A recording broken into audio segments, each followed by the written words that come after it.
Welcome back to another Mackem in the Middle podcast. After another Sunderland League game, another Sunderland away game, and another absolute dire performance. 3-0 away to Sheffield Wednesday last night, which I was lucky enough to be at. Just, I don't know where to start, so I'll let you start. Okay, let's start by getting the party balloons and the poppers out, because that was a brilliant result. I thoroughly enjoyed it. Taking sarcasm out of the equation, it was, I don't know what to say. If I had to sum up the first half, we had a spell where we passed the ball, went forward a bit, conceded, Winchester miles out of position for it. Then we had a spell afterwards where we actually did start to look a little bit threatening. We had a goal that was controversially ruled out, but there's obviously calls for it to be offside. Either way, it doesn't really matter. It didn't affect the game.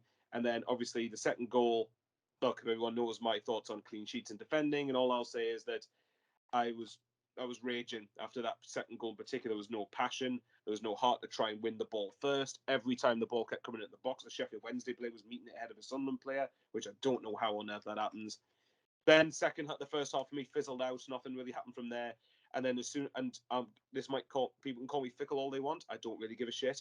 As soon as we went 3-0 down, which I've looked at the replay back, and it's almost as bad as defending as the second goal, I left because I could see the players' heads had dropped. I could see they'd given up. So I'm like, why am I going to stand here and watch them blatantly just throw the towel in? It's just not good enough. And how many fans went last night? Was it just under 4,000? 4,000 it was, I believe, yeah. Insult to every single one of them, and it's exactly the same with Rotherham. Every single person who went to those games, and especially those who went to both of them, applaud every one of you, because it was just both games. But as for last night, just as shocking. And the thing that really annoyed me the most was if that was our response for Saturday, then we're in for a long season.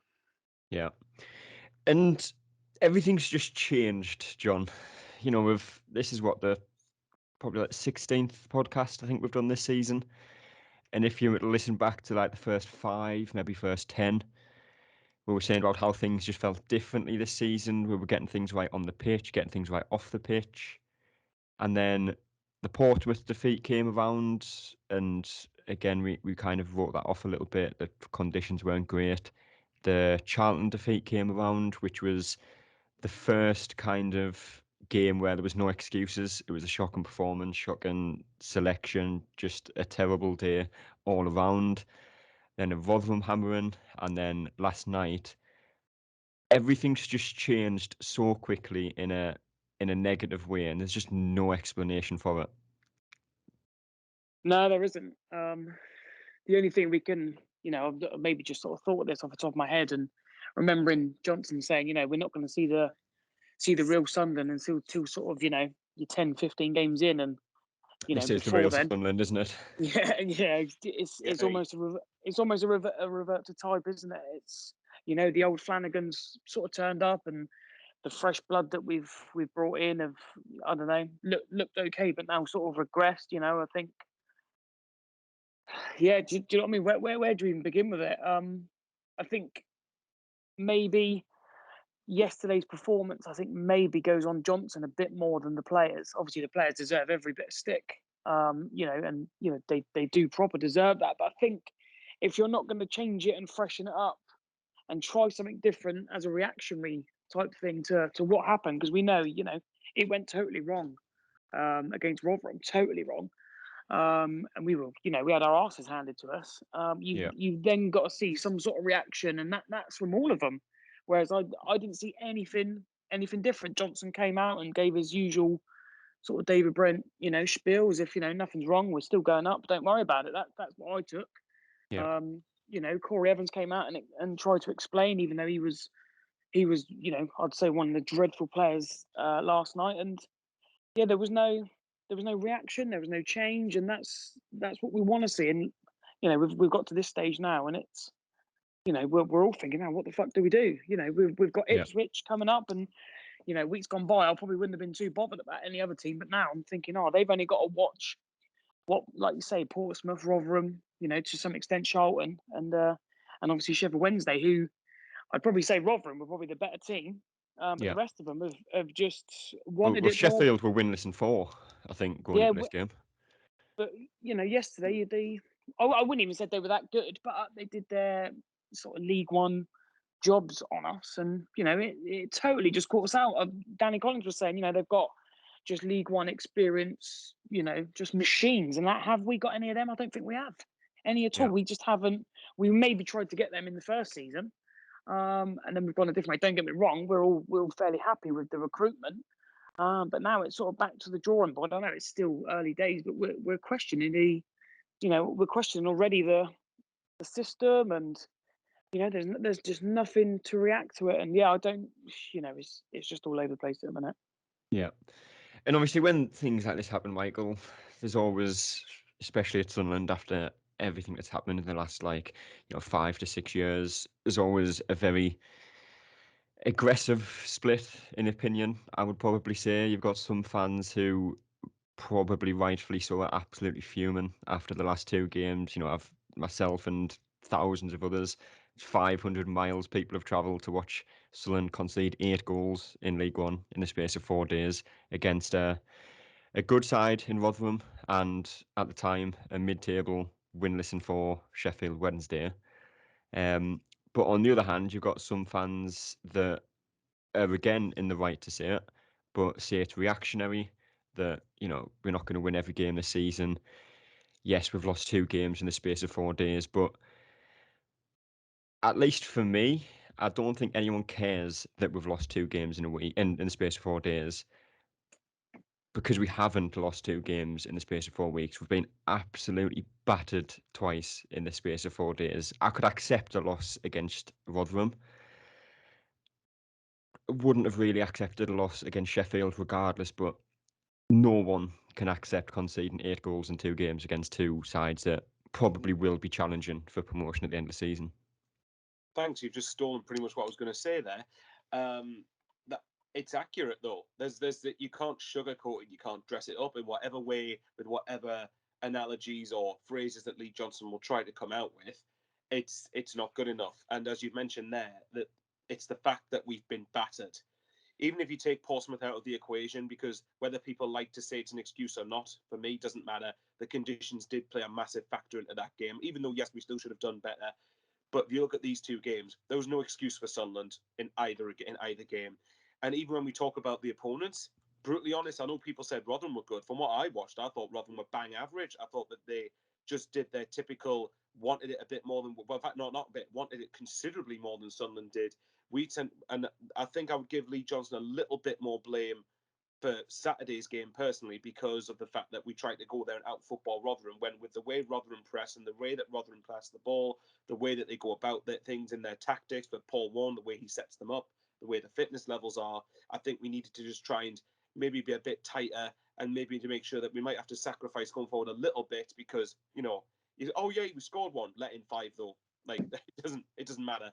And for yesterday, I would put more blame on the players personally, because I think that I could see the thinking behind what Johnson was doing, and I was actually calling for a lot of the changes that he made, where you bring in O'Brien and Gooch, who in theory would be battlers, Evans, who can, well, prove in the games that he has played, albeit it's not many, but the fact is he's proved he can dictate things in the middle of the pitch a bit more than O'Nien can. O'Nien has looked better in a 3-man midfield in the last year or so. I could see the thinking behind it, but the problem was that once again we concede the first goal and the players' heads just dropped. We dropped again, and it's the sort. And again, you've said yourself, I hate losing games, obviously, and especially in this league, I don't really tolerate losing matches. But you can accept. But like Burton, that's the sort of loss you can accept, because you could see that the players just gave everything. It just wouldn't fall for us. Portsmouth, obviously, you don't accept that loss really, but those factors behind that. Charlton are put down to a bad day at the office, but the fact is, and this might sound arrogant, and in my opinion, I really don't think it is. There is absolutely no way on any platform, any earth whatsoever, that Sunderland should be losing the amount of games we have so far this season in the 3rd tier of English football and conceding the amount of goals that we have. And You say that as well, though. It takes Sunderland out of the equation. If you were a League 2 fan, you've just been promoted to League 1. Don't even think in that situation you'd accept conceding 8 goals in 2 games, would you? Exactly. And the point I was going to make was that I'll bring up the defence. We've conceded 21 goals in 15 games. I'll repeat that: 21 goals in 15 games for a team that's supposed to be wanting to go for the top two. Or as Lee Johnson said himself, still got eyes on the prize. Well, you better start tightening up defensively then, mate, because otherwise you're going to be in for a right shock.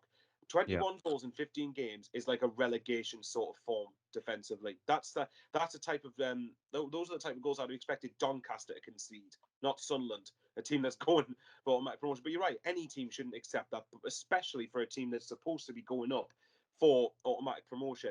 And Rotherham, you've got to be if you want to win the league, if you want to go in the top two, you've got to go there and get a result, or at least go there and not get battered, and just casually let them make their goal difference better at the expense of yours. And then Chef Wed, again, like you said yourself, I think that, or was it John who said that they just did a League One job on us? And again, it was just a case of they showed more desire, they showed more urgency, winning more first and second balls. And I'm stunned. Like, where is the? I know that Lee Johnson's got this streaky reputation, but come on, why on earth has this all of a sudden changed? And I don't, and I want to touch on this because this is something that I'm actually getting quite sick of hearing. When people go, we've got inexperienced players, that's what we should expect. No, I completely disagree with that.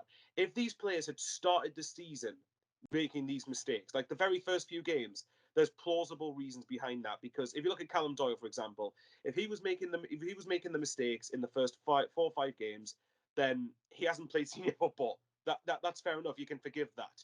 But the fact that some of these experienced players have impressed so well early doors to then regress so much, to me, is bollocks. That's a complete lack of Against good application. sides as well. We've played Wigan, beat Exactly. them twice. Wickham, played them, beat them. 2 teams that will be, again, up there towards the end of the table.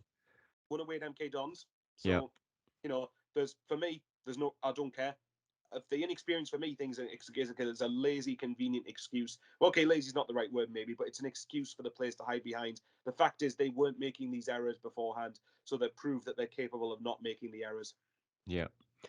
And when you look at the games that we've lost this season, John, which again we'll kind of touch on a little bit later, but Sheffield played a 3-5-2. Rotherham played a 3-5-2. Charlton played a 3-5-2. Fleetwood, the game which we should have won but didn't, they played a 3-5-2. How hasn't Johnson or anyone at the club noticed that is a weakness when we come up against a team in that formation and done something to either match it or kind of counter it or just do something against it? Because Sunderland just don't look like being capable of doing anything against a team that's set up that way currently. No, we're not. You do have to wonder. Maybe it's a bit of arrogance on Johnson's part. Not to change, not to adapt. I think the Rotherham changes at half time. Didn't do absolutely anything. They didn't stem the flow or didn't just shut up shop and damage limitation. There was none of that. There was no reaction last night. In the middle of the park, you can say that we were the better team. We maybe were, but in fairness, we didn't do anything with the ball. And they scored 3 goals, so it doesn't matter what you do in the middle with the ball. I'd have happily taken them to have the ball last night, and us to score 3 goals, but it doesn't seem to happen. It's for me, like I say, maybe a bit of arrogance on his terms. There's lots of glaring issues. I think, Winchester quite exposed. Gooch not doing his defensive duties. I could list like so many just stuff even down to yesterday. Flanagan not even trying to win the header for the first goal. Like he should be smashing that bloke there. Even if, funny how when the ball goes up for Ross Stewart, most of the time their centre backs are towering, smashing the ball back out. With our centre backs, not a chance. I mean, Michael was saying there, touching on Doyle, first sort of 7 to 10 games, excellent. Since then, dog shit. That's unfortunate. That is just the way it is. And I know he's here to make mistakes, but I didn't necessarily see major mistakes. I just think he just wasn't strong enough and just wasn't good enough. He was trying to run the ball out of the back, which 3 players were shutting him down quickly. People know to shut us down quickly. They've worked us out, and we, like you said, we just have no plan. We don't seem to be able to go toe to toe with anybody. And you're telling me that over the last 3 or 4 games, that Johnson hasn't noticed that Ross Stewart is so isolated. Yeah. It's unreal. I think yesterday as well, which would be an embarrassment to the midfield as well, is Ross Stewart probably worked hardest in midfield yesterday than probably He anyone was the else. option in midfield, wasn't he? Yeah, he was coming off with the ball, and then when we do eventually, we hold the ball up and get it up top. There's no one there. He's doing sort of Aidan O'Brien's job out wide. He's trying to go wide for Gooch. I put it on Twitter yesterday. When was the last time Gooch beat a man? I genuinely couldn't even tell you. Genuinely, and he's not playing against top internationals where you'd say, well, it's just not been, he's just not had the luck, or he's not direct enough. But just what's the point in having him in the team? Do you know what I mean? There's so many glaring issues, and I think it's just an arrogance from Johnson. But like you say, with the 3-5-2, we need to, I don't see why we can't match him with that, and maybe it will help out the centre backs because there's only two of them. It's a bit like Man United. They're very fragile. They play three centre backs and they look a lot more solid. I don't see why we can't play that way and push on. We've got plenty of players who can play left wing back and right wing back and that sort of thing. So I don't see why that's. I'd expect the next 2 weeks with the the Mickey Mouse Cup games, we'll call them, because the league is the priority now. I don't care what anyone says, apart from maybe giving Arsenal a good game. It is now is to try and implement some sort of, I don't know, training sort of method to get those plan Bs and Cs, because we are going to need them, because like I say, at the moment we've been found out. Yeah. And the other thing, Michael, that I think I said after the Rotherham game as well is when it works, it looks good. You're happy with it, and you can score some great goals from it. But Sunderland want to play out from the back every single time to get it, and it didn't work against Rotherham because they pressed us high, they pressed us fast. We lost the ball in our own half almost every time we tried it. We did the same last night against Sheffield, just trying to play it out from the back. Hoffman played it to Flanagan out to Serkin, back to Flanagan into Evans, and just never got out of that kind of triangle. End up hoofing the ball up the pitch again and just lost it. Sheffield came back at us. It's just such a drastic change from the way we were playing on the ball in like the earlier games of the season. We had Dan Neil who, was seeing the ball a lot. He's barely getting the ball in the last couple of games. We were moving the ball quickly. There was loads of options. We were talking about how many different types of chances we're creating, whether it's a cross or a shot or a 1-2. But there's just no cohesion anymore, is there, in the last few games at least? No, there hasn't been. And I'm starting to wonder now whether it's, we talk about finding the team out, whether people are finding Dan Neil out and starting to realise that he's the one that tries to get a lot of our attacks going. I noticed there was 1 or 2 occasions when Dan Neil had the ball, there was at least 2 Sheffield Wednesday players on him straight away. So it just made, and this is where for me, I know we'll get onto Johnson a bit later, I'm sure. This is where Johnson does deserve criticism for me, where I never thought I'd be comparing this here, but this is very Parky-esque when plan A goes to shit. Oh crap, we don't have a plan B. That's your job. That's your job as the manager, to find a solution, to find a plan B, to try and combat what teams are going to be doing to you.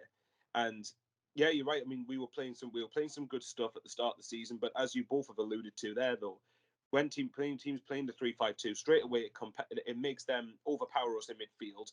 It enables the wide players as well as the forwards to help press us when we're trying to press the ball out from the back. This should be a huge learning curve for Johnson and for the players, particularly the inexperienced youth, quote unquote inexperienced youth players, that you have to adapt.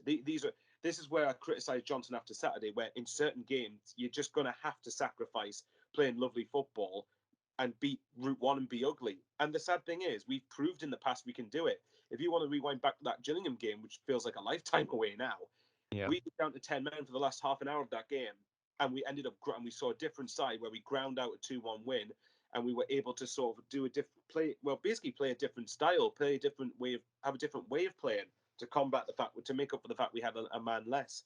So if we can do that with 10 men, why can we not do that when we have 11 players on the pitch? It's absolutely atrociously baffling, for want of a better phrase. Yeah. Looking at the goals, John, very similar to the Rotherham ones in terms of, they weren't screamers, they weren't Barcelona-style football that's hard to defend. Again, just schoolboy defending. Crosses into the box again all game. I genuinely can't remember us blocking a cross or stopping a cross coming in again, which again, as fullbacks, that's your main job. We didn't do that all game. You mentioned Flanagan just not getting the ball first for their opening goal. And I don't think it was just Flanagan, it was throughout the whole game. I don't think we won the first ball enough, didn't win the second ball enough. Just again, 3 goals conceded where just really, really cheap goals and just poor defending. Yeah, very poor defending. Like you say, do you know what I mean? You can take screamers or you can take really, really well worked goals. But at the moment we're shipping them, you know, they're front and centre. Like we're saying, the fullback's main jobs has got to be let's try and stop it at sorcery. And you could tell Sheffield Wednesday would just they knew that all we got to do is get across in the box. If we get across in the box, then we create panic. And again, it's another thing from Johnson. I'd be hammering my fullbacks. Stop those crosses. If you can stop the supply, they don't score. But we don't. Yeah. We're so open. And I think the people on the wing, Aidan O'Brien and Gooch, absolutely shocking in helping their fullbacks. But last few weeks Winchester has been really poor. Sirkin was probably okay yesterday, but again, still letting crosses come across, and that's your basic. That's what I expect before he does, the attacking stuff. And then you go to the centre backs. I think was it the third goal, and they've got one man in the box. All right, it's a mishit from their winger that we don't get tight enough to. And literally, he's got 3 defenders around him in Winchester, Flanagan, and Doyle, and the guy still manages to get in front of all 3 of them and tap it in. Yeah. Do you know what I mean? Like you say, if that was my boys' team, I'd be fuming at that. And it's a massive, drop off from what we had in the first sort of 10 games of the season. I know I know they're going to try and bully us, but for the first goal, Flanagan, we've said it already, you've got to get in there and get your body in there. Doyle, I think for one of them, just gets absolutely turned by, I can't remember the striker's name, but just could not get near him. And if he's physically, if you'd have watched Sheffield Wednesday play, and they're going to play because they're not free-flowing football team, they're going to play, let's lump it into the box for the 2 lumps up top. You've then maybe got to go with someone a bit more physical because Doyle isn't physically developed. It's another thing you've got to notice. Alves has done well against, the QPR strikers last week. Sort of 3 of them who have played like international football and that type of thing. Big absolute brutes, and he's dealt with them okay. It's okay to drop out Doyle. We're allowed to change it up, and it's another just keep the same. We'll not change it, and again it was just like watching it Saturday. It's just the same. There was no impetus or anything at all. And same again. Let's play out from the back. Terrible. Again, the one time we didn't play out from the back was I think about the 80th minute when again it took Corey Evans to shout at Hoffman to say just boot it out of the pitch, and even then it came straight back. So we are massively back to the drawing board. Yeah. Can I just touch on that as well when we're talking about the fact that Callum Doyle has played pretty much I think he's played almost every league game this season, maybe apart from Cheltenham. So he's been burnt out. He'll have played games more or less occasionally every 3 days. And the fact is that, like John said, in these sort of games, there's nothing wrong with dropping Callum Doyle and saying, look, it's just not the game that you're going to be able to showcase your abilities the best. Because Callum Doyle definitely has them. You can see them. And you've also got Frederick Alves. And I haven't watched him play yet, but obviously I think John was mentioning the QPR game. And by the sound of it, Alves didn't look out of place against some very good Championship strikers, I might add. Much better than you'll come up against the best of them in League One. So why not give him another go? And it will get to the point as well where if we're not using Alves, if there's a gem there, West Ham are going to say, well, actually, you're not playing him, so we want to go send him somewhere where he's going to get first team games, and we're going to be back at the drawing board, need another centre back in January. Yeah. And I think another one of the differences between, now and earlier in the season is, again, something we said in other podcasts right at the start.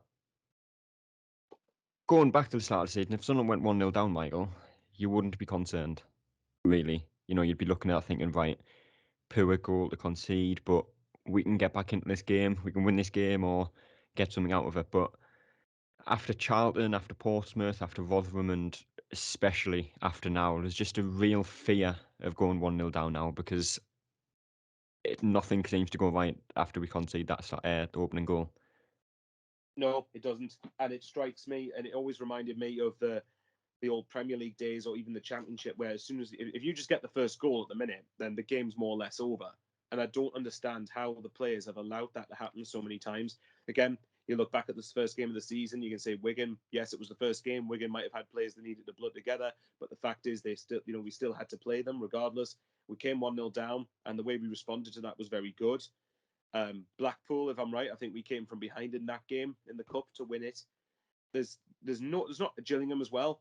Wasn't a great performance, but we showed character to come back and win the game. So again, like I say, there's no excuse now to regress to, oh well, that's it. The game's a lost cause. These players just don't have the mentality. Well, no, that's bollocks. Again, they did have the mentality ages ago. Where's it gone? What's happened to it? Why are players all of a sudden crumbling whenever something slightly goes against us? Again, it's a long. If they expected it all to go their own way, then they're at the wrong club and they're definitely in the wrong league. That's the nature of football, unfortunately, and the lack of fight, the lack of belief, the lack of passion, the lack of everything. When we go 1-0 down, recently our heads have been dropping, and that for me is the most galling thing out of everything that's happened. Yeah. Well, the less we talk about the game, probably the better. I think one of the main talking points is what Michael alluded to earlier in Lee Johnson, John. There's so many different opinions, and there always is when you go through a run like this. The same kind of happened when we went on the run that we did towards the end of last season. But some of the stats that someone put on Twitter after the game, the record for the longest winless run for SAFC was last season under Lee Johnson.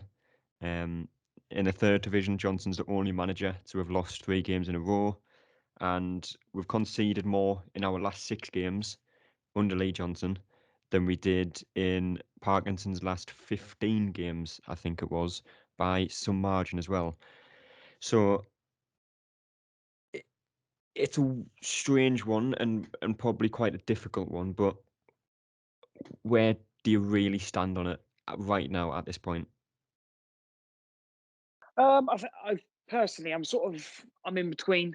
I think it's just too early. I think to pull the trigger. I think he has got a little bit maybe in the bank at the moment.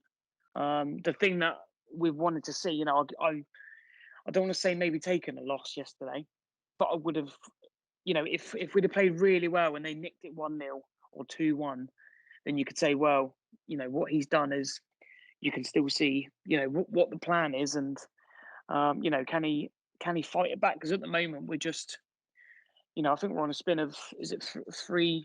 Obviously, not counting the cup game, but 3 league losses in a row. And like you say, the Charlton one, you can maybe put down to maybe it's going to happen. Then away from home, you might say we get smashed by Rotherham, and then what you want to then see is a reaction, and you don't get it. You get sort of a tail on, if not maybe worse. So I think we're a little bit unlucky probably unlucky and lucky that we haven't got a game until a league game until the 20th. So it maybe gives him 2 weeks to get a couple of people up to speed.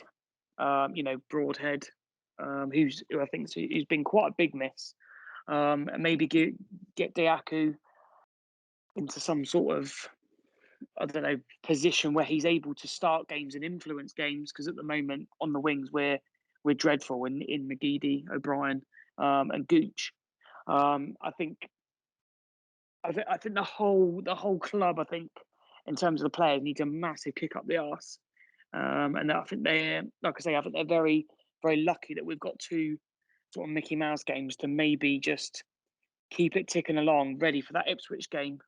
Whereas on the other hand, if we had a game, say Saturday, I'd be expecting a massive reaction. And say we did play Ipswich this Saturday, and we got tonked sort of 3-1, 4-1, which is easy to happen. Then I would say then some serious questions do really need asking.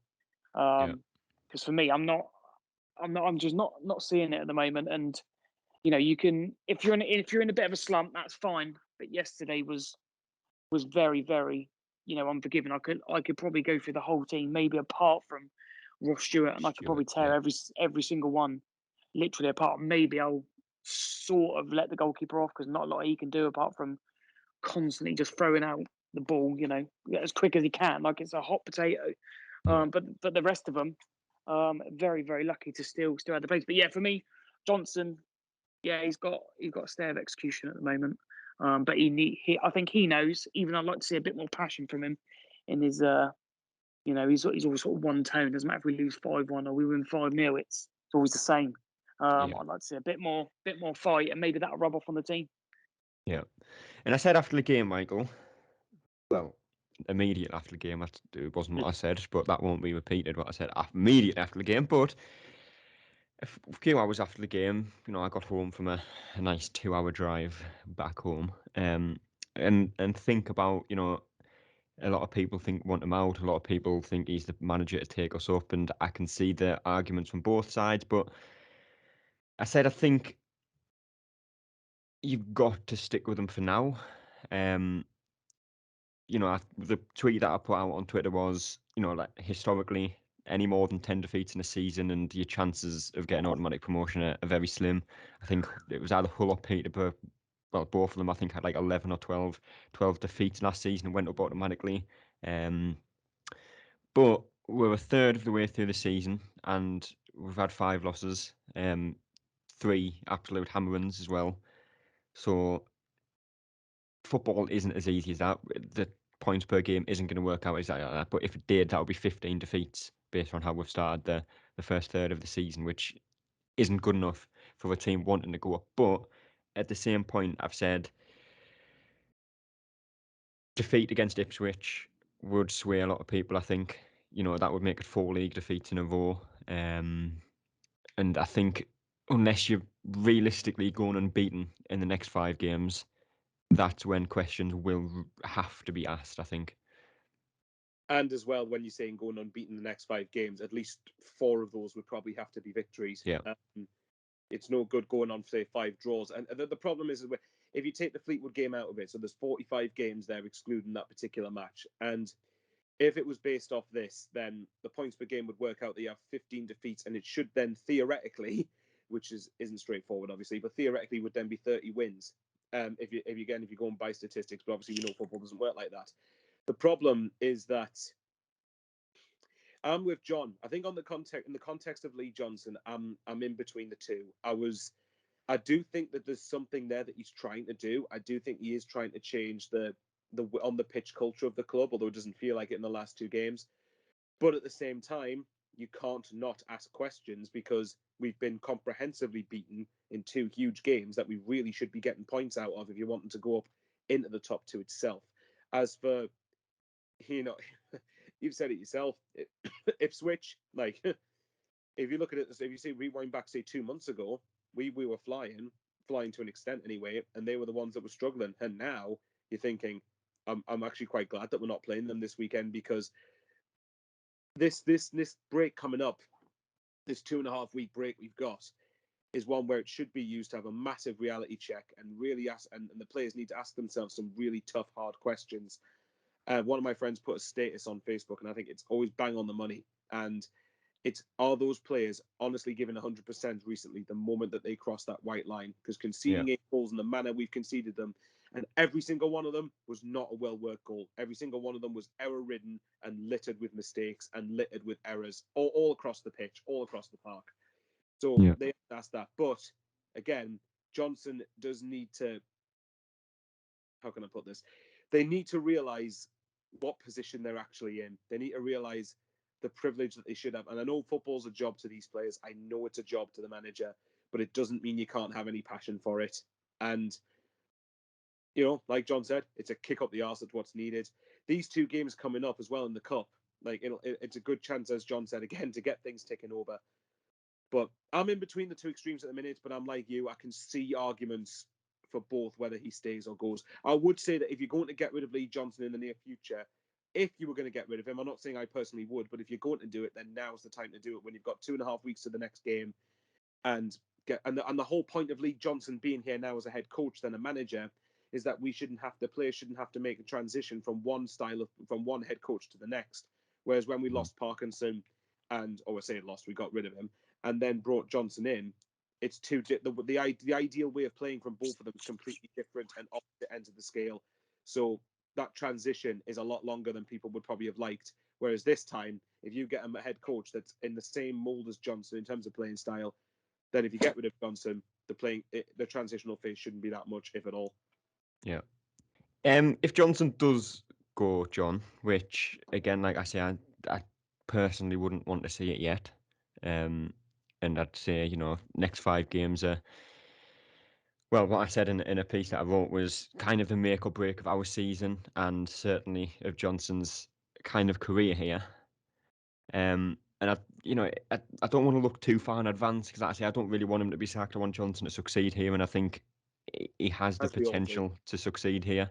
The signs that of the start of the season, if we get back to that, we will succeed. But it's about getting back to that very quickly. But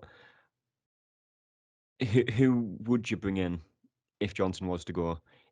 The name that sprung to mind initially for me was Chris Wilder. Obviously, what he did at Sheffield, got them promoted from League One, did the same in the Championship, and then got them European football in what I think was the first season that they had back in the Premier League. But if you take him out of the equation, because it looks like he's going to get a job in the Championship, is there anybody that you could really think of that would come in and realistically do a better job than Johnson? It's probably something I haven't even given a thought of. Personally, I don't think he's going anywhere anytime soon. I think there's a big long-term plan. I think he's part of that, isn't he? He's well connected within the club and Speakman and those types of things. He'll probably be able to plead his case and say he hasn't been able to pick. Obviously, he had a decent squad to pick from, but the injuries haven't helped. Broadhead was looking super sharp, and he then gets injured, and just those types of things, I think, give him the stay of execution within the club. But who else would you go for? I mean, Gus Poyet is always put out, but I think that ship's almost ultimately sailed now. Chris Wilder, I wouldn't mind him. He's managing in the Premier League, all right. They sort of stagnated towards the end, but to get a club from League One up to the Premier League, which is what we're trying to do, and playing sort of good attacking football, which he did do, is maybe a no-brainer. But like you say, who else do you go for that you wouldn't?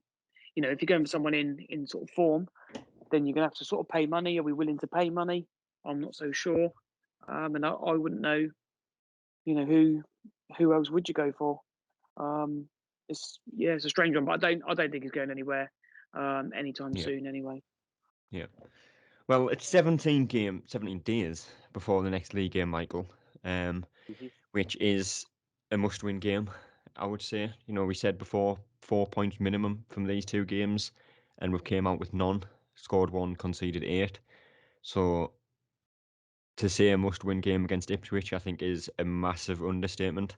And I said after the Rotherham game, Sheffield Wednesday was about getting 3 points, but also putting on a top performance, getting back to the way we were playing, cutting out the stupid mistakes, scoring 2, 3, 4 goals. And I think that still stands for the Ipswich game. It's going to be another tough game. They've kind of grown into the season as it's gone on. They started poorly, but, some good wins for them recently. It'll be a tough game, but a game that we should be winning and, should be putting in a good performance.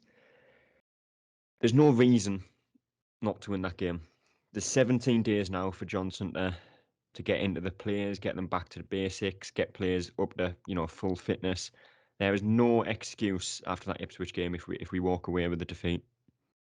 Exactly, and I think, and the point you suggested earlier in the podcast, that if we lose that game, that and depending on the manner in which we lose it as well, even if we do get beat, that will start to sway people's opinions on Johnson, because I think even last season when we went on the the terrible run towards the end, I think we did. This sounds so negative, but we didn't. The worst that we lost was 3 in a row. Now, if we lose the Ipswich game in the league, that's 4 defeats on the trot, which is probably. I mean, it's the worst. If we do lose Ipswich, that'll be the worst one we've had in 4 years in League One.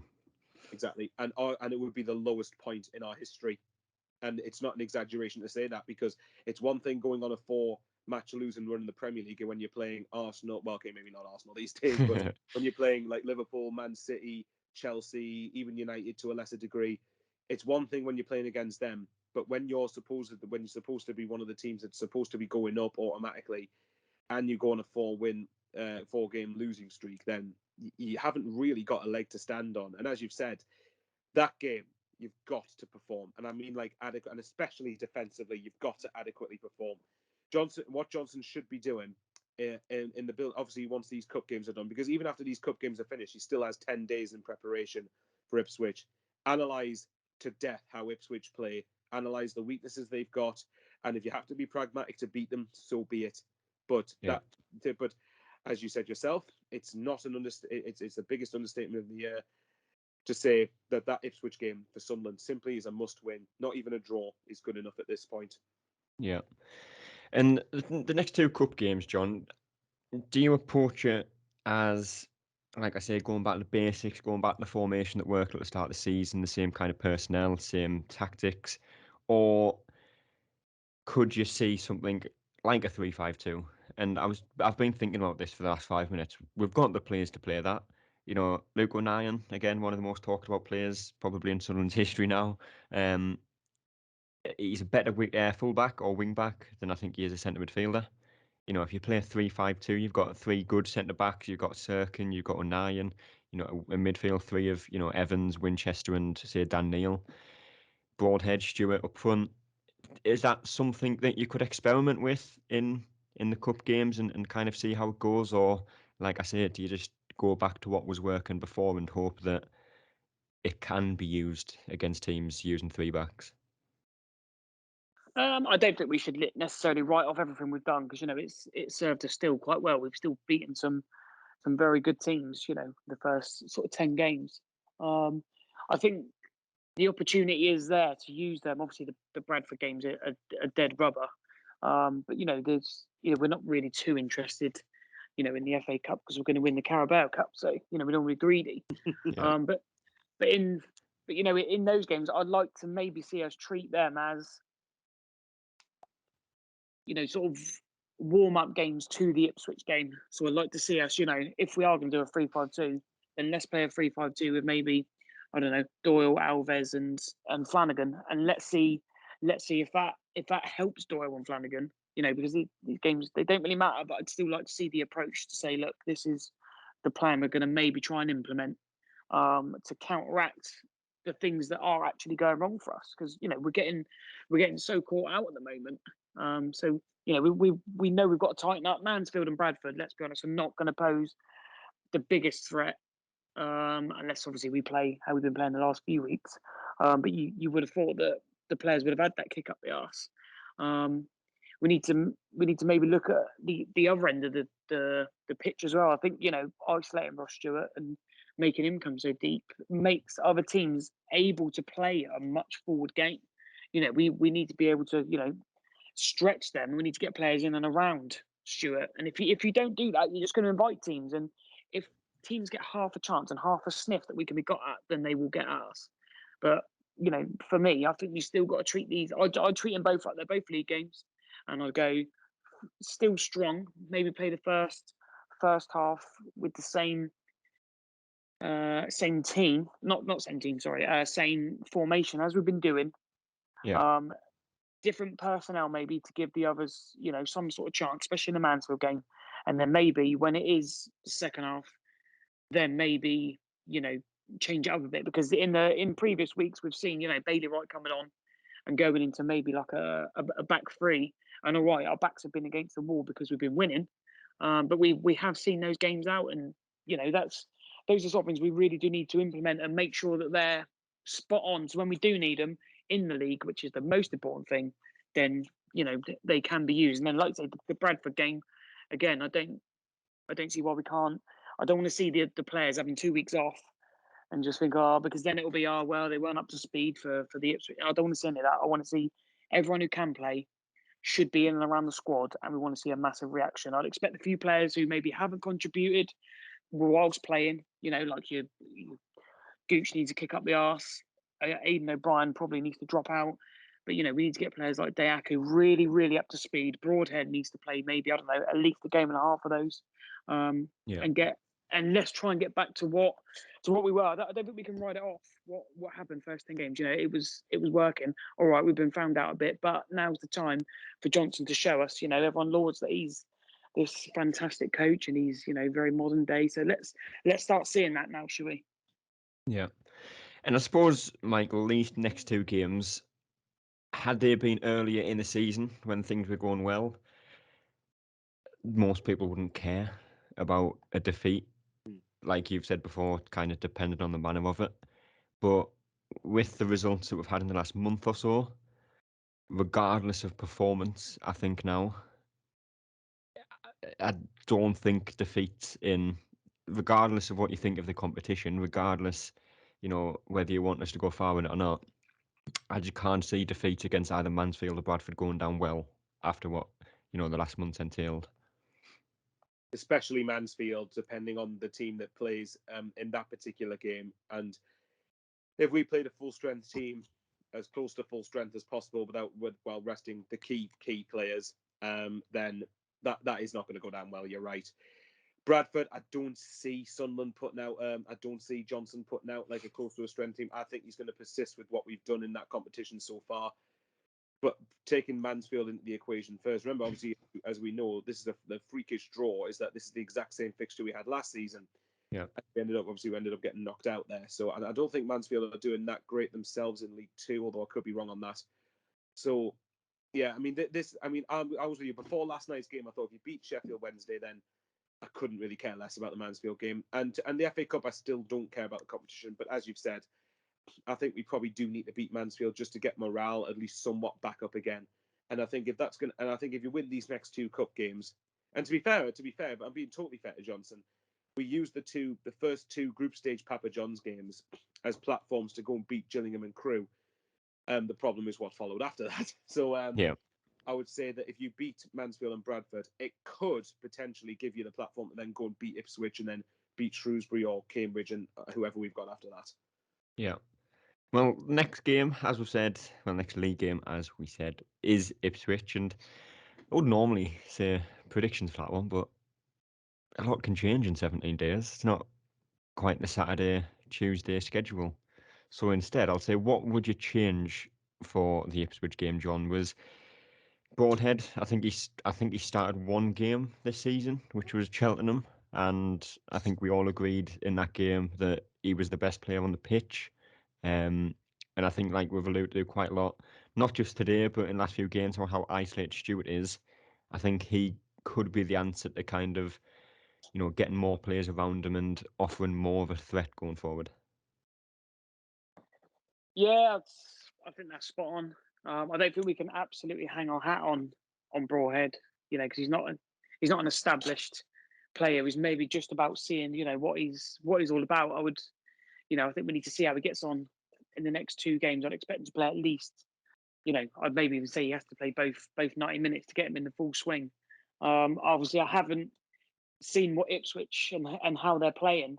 But I think it's maybe in our favour that it's a home game, because as we know at the moment, our away form is dreadful. So we're barring the Charlton home game. Apart from that, we're really strong at home, so I think that bodes well for us.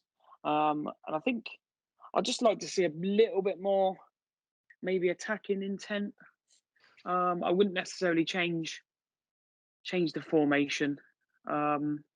Personnel, it could be anyone in there.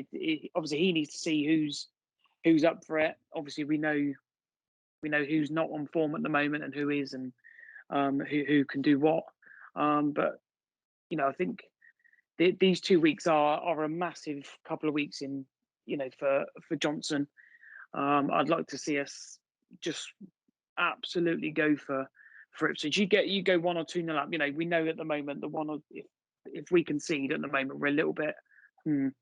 Whereas when we played, maybe go back to the Lincoln game in the playoff. All right, it wasn't the best game, but we absolutely went after him, as Sheffield Wednesday did to us last night. Yeah. And that's what we need to do. You need to get the crowd on side quickly, and that's no slant on the fans, because they obviously give what the team deserve, whether it's backing or giving them some stick again, which they deserve. So if we can get that onside and turn that place into an absolute fortress, I think that will maybe set us on a good run. Obviously, we know Mansfield game, and I don't know if the Bradford game's at home or not, but You know, is. it's not going to be an atmosphere that we're going to have against Ipswich. Let's be honest. You know, the stadium's going to be packed for that Ipswich game, and obviously Ipswich are going to travel well. But I think it's a game we really, really do need to get at them and press and really get the crowd on side, and you can get those 1 or 2 early goals, and then you know anything can happen from there. Yeah. I said we'll not do predictions, but fuck it. We'll try and end on a high.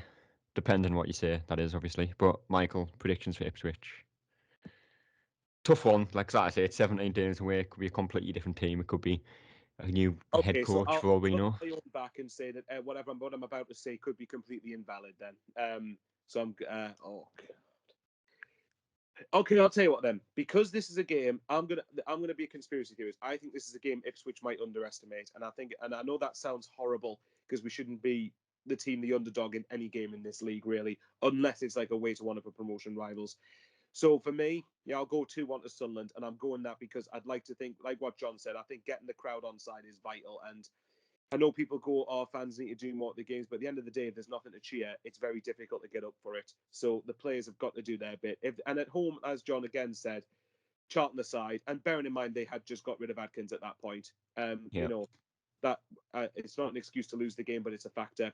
I do actually think that our home form in general has been really strong. So I'll go 2-1 Sunderland, but I'm doing it because we need to win. So, yeah. Yeah. And, John, are you going to end on a high or on a downer? Every time I predict us to win, we always lose. So scratch that, but, we'll lose 3-0. Yeah. But no, again, it's another one. I really do think if we can do as I've said, I think we can win. I think they might. I think they'd like it more at Ipswich if we were at their place. But I think it's a different kettle of fish at our place, and it is still a bit of a fortress regardless of our form. So I'll go 3-1 Sunderland, and it's all back on. It is. But that is the rant time for today. And I'm sure you've both enjoyed getting that out there. Getting it off your chest. So.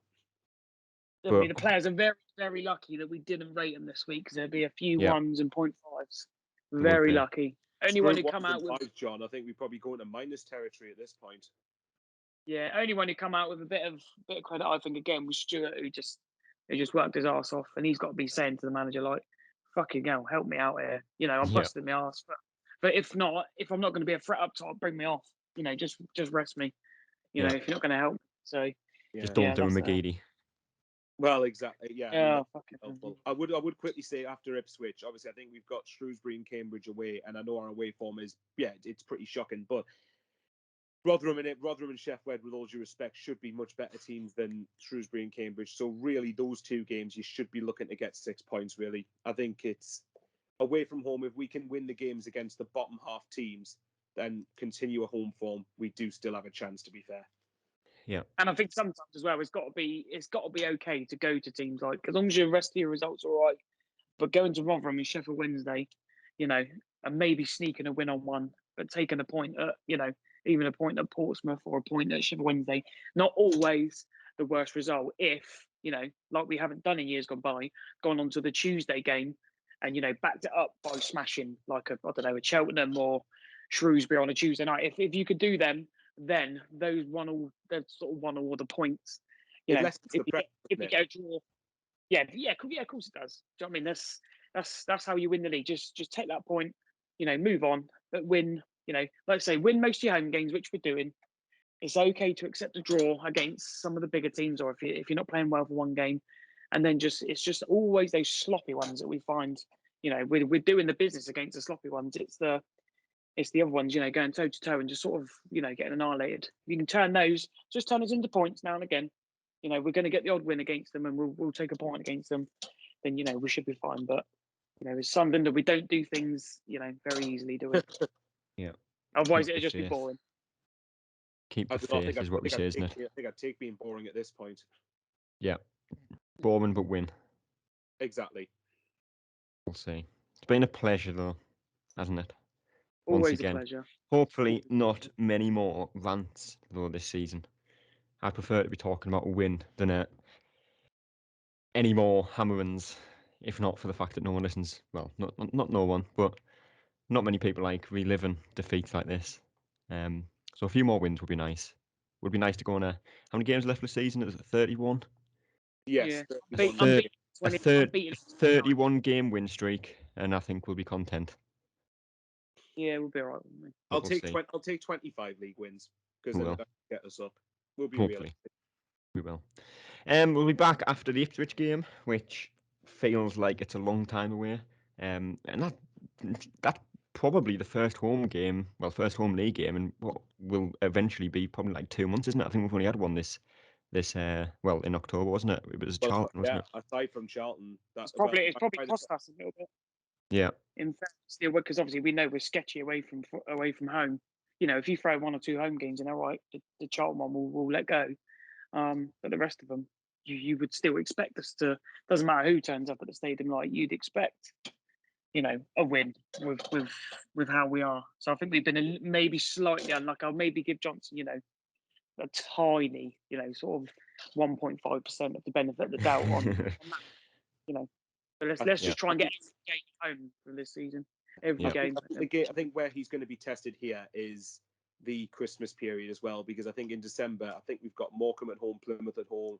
Then right after Christmas, we've got 2, and obviously the Donny game been moved for Sky, but after that, we've got Sheffield at home. It'd be nice to get a bit of payback, I must admit. And then we've got Fleetwood at home as well. So when we get a run of home games going, win them. Yeah. But we will be back for the Ipswich game. And please don't be about a rant. Please be a win. Might have something out before then. Not entirely sure. Depends what happens between now and then, I suppose. But until then, we will see you later. That's all, folks.